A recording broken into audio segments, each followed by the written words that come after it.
अस्सलाम वालेकुम दोस्तों, मेरा नाम डॉक्टर अली असगर है और आज की इस वीडियो में हम डिस्कस करने जा रहे हैं पीएमसी प्रैक्टिस टेस्ट 2 के फिज़िक्स के पोर्शन को। और ये आज हमारा लेक्चर नंबर 2 है। लेक्चर नंबर 1 में हमने पीएमसी प्रैक्टिस टेस्ट 2 के कुछ एमसीक्यू स्टार्टिंग के हमने डिस्कस किए थे और आज हम वहीं से कंटिन्यूशन करने जा रहे हैं। तो आज के इस लेक्चर को शुरू करने से पहले एज़ यूजुअल आपसे रिक्वेस्ट करेंगे कि अगर आपने अब तक हमारे इस चैनल को सब्सक्राइब नहीं किया, जो कि सिंध बोर्ड टीचिंग के नाम से है, तो काइंडली आज ही आप हमारे इस चैनल को सब्सक्राइब करें और साथ ही साथ बेल आइकन को लाजमी क्लिक करें ताकि हमारी अपलोड करदा तमाम इंपॉर्टेंट वीडियोस की नोटिफिकेशन भी आपको रिसीव होती रहे। तो आइए हम स्टार्ट करते हैं आज का सबसे पहला सवाल। The distance between two consecutive nodes of a stationary wave is. भाई एक स्टेशनरी वेव की बात हो रही है और इसमें कहा जा रहा है कॉन्सिक्यूटिव नोड यानी दो बराबर वाले जो नोड्स हैं उनके दरमियान जो डिस्टेंस है वो किसके बराबर होगा। ऑप्शन ए में कहा जा रहा है lambda, option B lambda upon 2, option C lambda upon 4 और ऑप्शन डी लैम्डा अपॉन 6। जल्दी से अपना लाइव चैट कमेंट में अपना आंसर सेलेक्ट करें, फिर मैं इसको एक्सप्लेन करने जा रहा हूँ। भाई स्टेशनरी वेव जो देखो, एक वेव होती है ना, एक वेव जो है उसमें एक क्रस्ट होता है और एक क्या होता है, ट्रफ्ट होता है। अब स्टेशनरी वेव क्या होती है, रिवर्स होती है। तो इसमें क्या बनते हैं, लूप्स बनते हैं। क्या बनते हैं, लूप्स। अब जो वो लूप का वो हिस्सा जहाँ वाइब्रेशन जो है, लूप का वो हिस्सा जहाँ वाइब्रेशन जो होती है वो मिनिमम होती है, वो नोड कहलाता है। इसी तरीके से जहाँ वाइब्रेशन जो है वो मैक्सिमम होगी, यानी यहाँ वाइब्रेशन जो है वो मैक्सिमम है, ये एंटी नोड कहलाएगा। जहाँ मिनिमम है वहाँ वो नोड कहलाएगा और जहाँ वाइब्रेशन जो है वो मैक्सिमम है वो क्या कहलाएगा, वो कहलाएगा एंटी नोड। अब हमसे पूछा जा रहा है कि भाई दो बराबर वाले नोड के दरमियान का फासला क्या होगा। तो याद रखिएगा दो लूप, ये बात जहन नशीन कर लो, दो लूप, क्योंकि एक वेव के अंदर एक क्रेस्ट होती है और एक क्या होती है, ट्रफ। तो ये जो पूरा, अगर मैं आपको यहाँ थोड़ा सा कलर से थोड़ा समझाऊँ कि ये जो पूरा एक है ना, ये एक पूरा एक वेव है, यानी इसे हम शो करेंगे लेमडा से। किससे शो करेंगे, लेमडा से। अब यहाँ दो बराबर वाले नोड का जो डिस्टेंस है वो इस लेमडा के मुकाबले में क्या है, आधा है। लेमडा अपॉन 2 जो है ये बन रहा है। तो इसका मतलब क्या हो गया, the distance between two consecutive nodes of a stationary wave is. तो हमारे पास करेक्ट आंसर क्या होना चाहिए, हमारे पास करेक्ट आंसर है lambda upon 2 is the correct answer. Next हमारे पास है heat capacity is defined as dash required to change the temperature of a substance by dash. भाई हीट की बात हो रही है, हीट कैपेसिटी क्या हो, अमाउंट ऑफ हीट में इसमें डेफिनेशन का जिक्र है। इसका मतलब हमारे पास जो है वो मोमेंटम वाला ऑप्शन भी हट गया और वर्क वाला भी हट गया। अब हमें डिसाइड करना है बी और सी में। Amount of heat required to change the temperature of a substance by कितना सब्सटेंस, 1 डिग्री या 2 डिग्री, 1 डिग्री सेंटीग्रेड 1 केल्विन या 1 डिग्री सेंटीग्रेड क्या है, इसका करेक्ट आंसर होगा। तो लिहाजा इस एमसीक्यू का करेक्ट आंसर हमारे पास है ऑप्शन बी, हीट जो है वो 1 डिग्री, पहले देश में जो है वो हीट आएगा और दूसरे में आएगा 1 डिग्री सेंटीग्रेड। नेक्स्ट हमारे पास है if Cp 20 joule per mole per kelvin then 1 mole gas we get Cv. You can use Cp upon Cv equal to 1.7. अब हमारे पास चार ऑप्शन है, ये सवाल दिया हुआ। अगर मैं आपको याद दिलाऊं कि भाई जो गेमा होता है ना, ये बराबर होता है Cp अपॉन Cv का रेशो।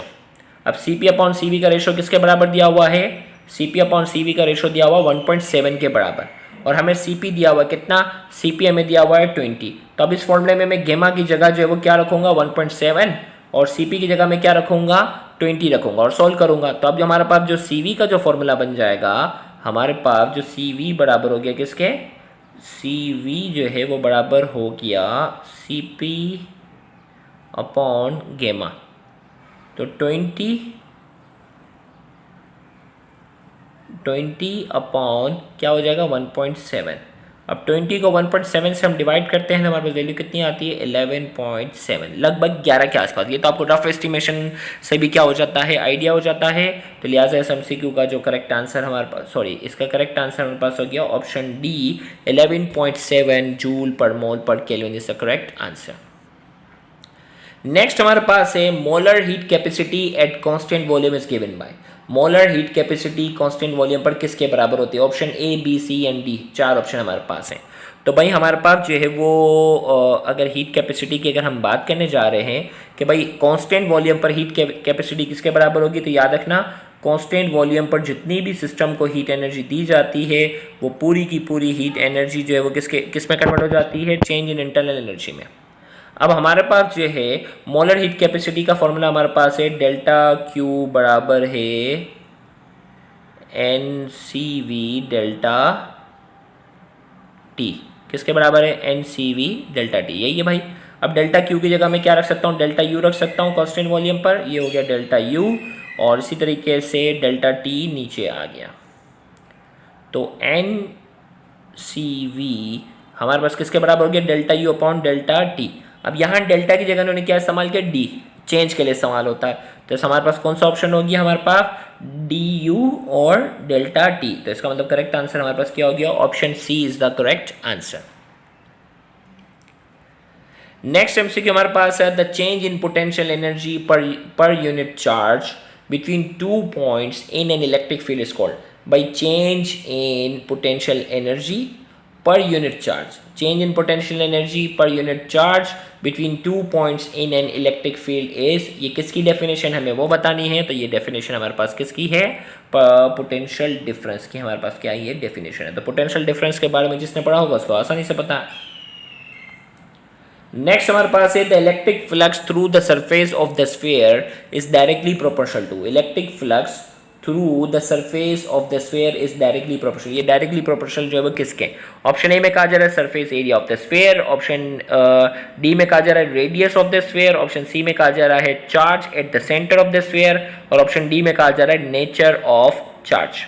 तो अब देखो the electric flux through the surface of the sphere is directly proportional to, भाई electric flux on the surface of sphere का जो फॉर्मूला हमारे पास है वो हमारे पास है डेल्टा इलेक्ट्रिक फ्लक्स हमारे पास बराबर है Q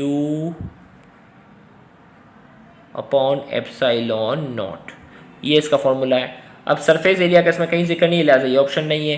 रेडियस का कहीं जिक्र नहीं है, लिहाजा ये भी नहीं है। अब बी डी और इसमें कहीं चार्ज की नेचर के हवाले से जो है वो जिक्र नहीं है, ये भी नहीं है। Charge at the center of sphere, भाई कितना चार्ज मौजूद है उस हवाले से इलेक्ट्रिक फ्लक्स अप्लाई होगा।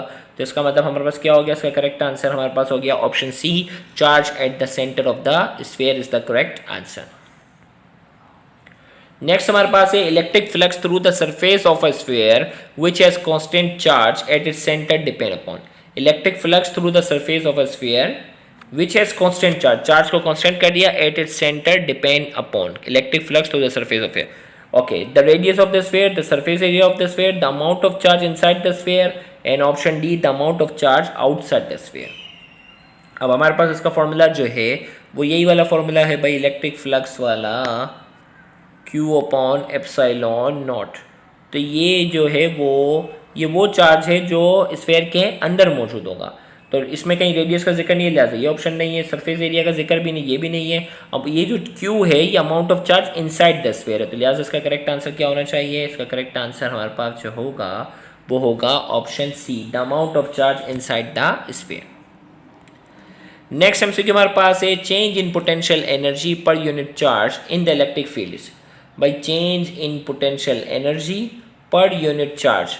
भाई अगर आपको वोल्टेज का फॉर्मूला याद हो तो उसमें होता है ना चेंज इन पोटेंशियल एनर्जी यानी वर्क डन पर यूनिट चार्ज, किसके बराबर हो गया, इलेक्ट्रिकल पोटेंशियल। अब देखो इसमें कहीं मिल रहा है हमें change in potential energy per unit charge in the electric field is, power तो नहीं है, काइनेटिक एनर्जी नहीं है, वर्क डन भी नहीं है। तो क्या बचा हमारे पास, ये हमारे पास हो गया option A, electrical potential is the correct answer.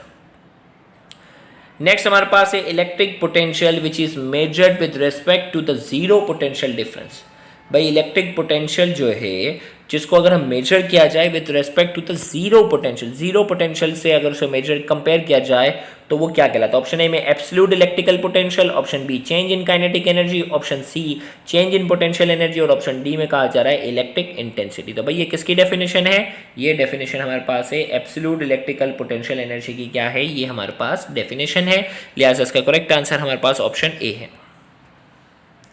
Next हमारे पास है when a charge gets influence by its surrounding it has entered. भाई हमें कहा जा रहा है when a charge get influence by its surrounding it has enter. भाई कोई चार्ज है ना, वो अपने सराउंडिंग से क्या हो रहा है, इन्फ्लुएंस हो रहा है, असरअंदाज हो रहा है, लिहाजा वो किस में दाखिल हो चुका है। ऑप्शन ए में कहा जा रहा है इलेक्ट्रिक फील्ड, ऑप्शन बी में कहा जा रहा है ग्रेविटेशनल फील्ड, ऑप्शन सी में कहा जा रहा है थर्मल फील्ड और ऑप्शन डी में कहा जा रहा है closed field. A B C and D, चार ऑप्शन हमारे पास है।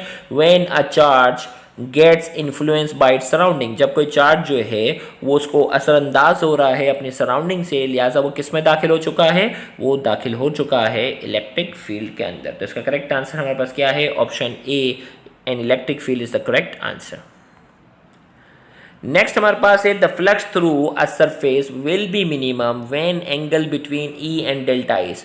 हमें कहा जा रहा है the flux through a surface will be minimum when angle between E and delta is. भाई मिनिमम इलेक्ट्रिक फ्लक्स मैक्सिमम कब होता है, ई डॉट डेल्टा ए होता है, और इसका फॉर्मूला हमारे पास क्या है, ई डेल्टा ए कॉस थीटा।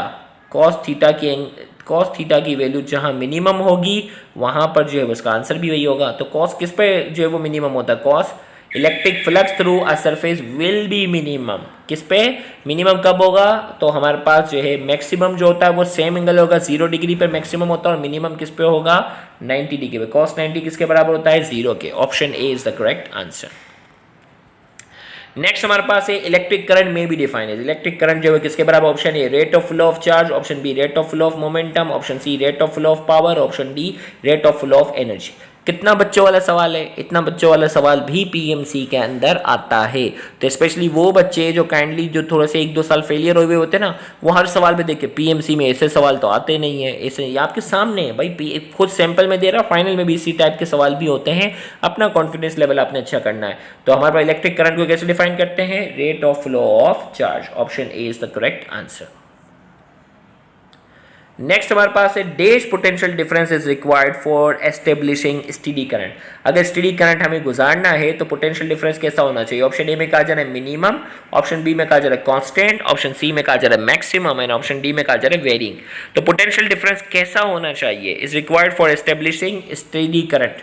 अगर स्टेडी करंट हमें गुजारना है तो पोटेंशियल डिफरेंस कैसा होना चाहिए। तो इसका करेक्ट आंसर हमारे पास क्या है, option be constant is the correct answer. Potential difference अगर कांस्टेंट रखेंगे तो करंट भी क्या होगा, स्टेडी होगा। नेक्स्ट हमारे पास है विच equation represent the maximum power, maximum output power of source. भाई मैक्सिमम पावर देखिए भाई, पी ऑप्शन ए में कहा जा रहा है P equal to V I, option B में कहा जा रहा है P equal to I square R, option C में कहा जा रहा है P equal to V square R, option D में कहा जा रहा है P equal to E square upon 4 R. तो मैक्सिमम पावर आउटपुट का जो फॉर्मूला होता है हमारे पास क्या है, option A P equal to V आई। बाकी दोनों में जो है वो रेजिस्टेंस आता है, तो रेजिस्टेंस की कंपैरिजन वाले में पावर का तो आंसर आएगा, लेकिन मैक्सिमम पावर के इसमें आंसर नहीं आएगा। तो इसका करेक्ट आंसर हमारे पास क्या हो गया, P equal to V I is the correct answer. Next हमारे पास है dash relationship exist between current and voltage in terms of Ohm's law. Ohm's law में करंट और वोल्टेज के दरमियान कौन सा रिलेशन है। ऑप्शन ए में कहा जा रहा है नॉन लीनियर, ऑप्शन बी में कहा जा रहा है वेरिंग, ऑप्शन सी में कहा जा रहा है लीनियर, ऑप्शन डी में कहा जा रहा है अल्टरनेटिंग। तो करंट और वोल्टेज के दरमियान जो है वो कौन सा रिलेशन होता है ओहम्स लॉ में।